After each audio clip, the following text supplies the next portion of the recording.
Now this is the part before we begin this video where I tell you, objects in the mirror may not be closer than they appear. Results not typical. So there may be Star Wars fans who are younger who like the old stuff, and there may be old Star Wars fans who like the new stuff.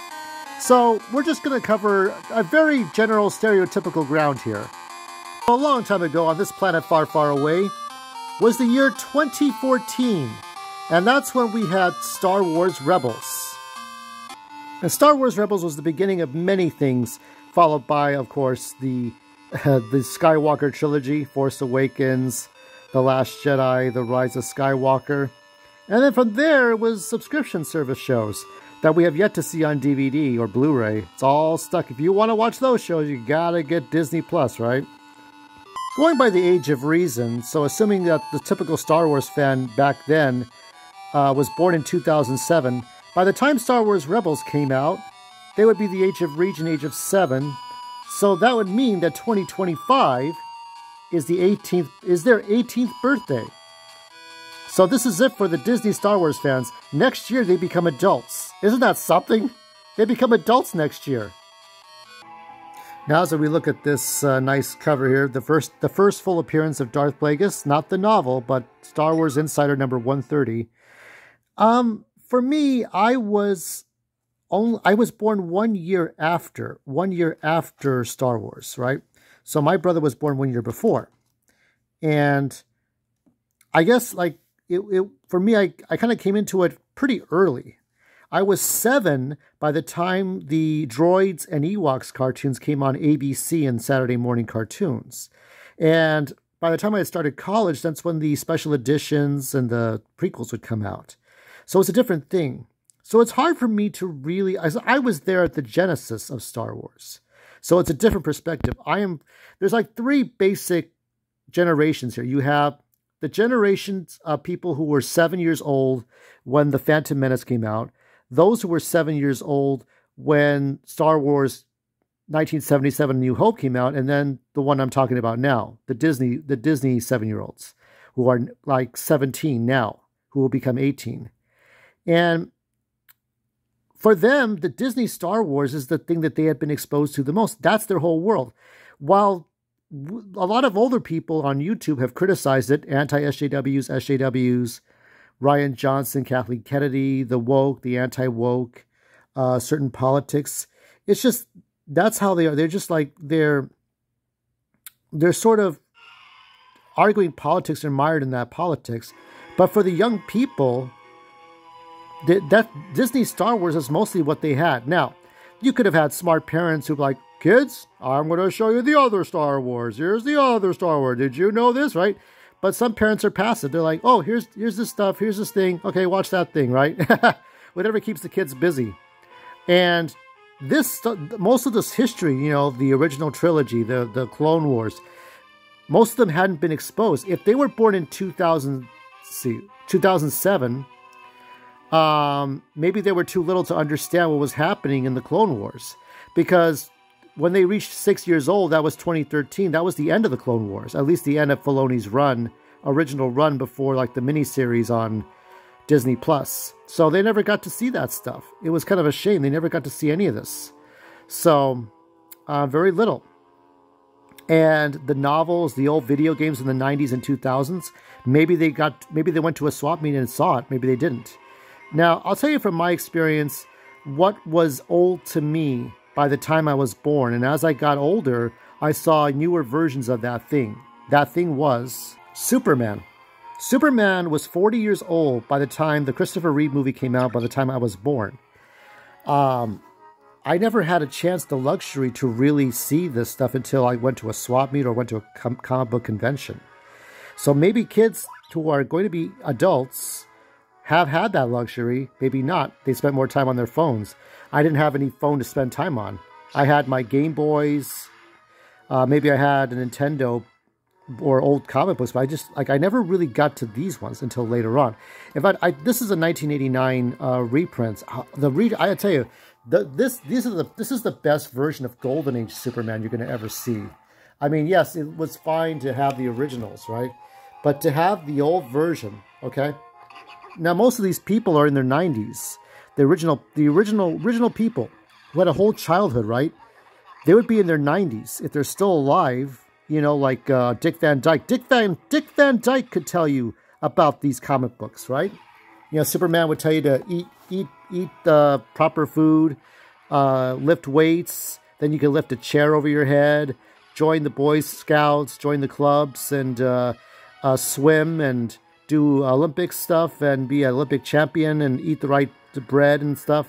Look both ways, stand up to bullies. You know, Superman Dakota rings and join the Superman Club. That was all it was back then. And now, by the time I got to be, you know, at the age of reason, Superman was battling like all kinds of robots. I'll even show you some of that. This was Superman by the time I was like a child, like 7 years old. I mean, this was Superman. We're talking about 1985, almost 50 years later, and it was a different time. And John Byrne took over, was definitely a different Superman. Way at the end here, way at the end. Look at this. This is so different. This is not the 40s Superman. This is not the Superman from now, but this was Superman 40 years ago. So different. This is from 88. John Byrne. Such a different time. So when I approached it, I obviously, I was kind of an opportunist, and I bought Superman when he died. But then I got the 4 issues. The death of, was it the Metropolis Kid being Superboy, the Man of Steel being John Henry Irons, which they called him Henry Johnson for some reason. I don't know what the hell that was about. The Cyborg, Superman, the Man of Tomorrow, and the Last Son of Krypton being the Eradicator. And I got those issues, and eventually I went back to the old issues to see, you know, what stories. These stories still stand the test of time. Because Superman had come out at a time when no one expected it. They saw, you know, the guy Lee Falk who did the Phantom, the guy in the purple outfit, spandex, who you know, with the tiger, was it long pants, I guess, short pants, and he wore the underwear and the domino mask. He created the domino mask as a disguise because obviously people in merry old England in the 16th century, 15th century, 16th century, they wore domino masks, those sort of fundraiser galas to impress the king, right? So Lee Falk put a domino mask on the Phantom. But it kind of started, in a way, some sort of superhero thing, because then Superman wore a circus outfit. And then from there, from these little things, from the Phantom, from Superman and Batman, we had the superhero age.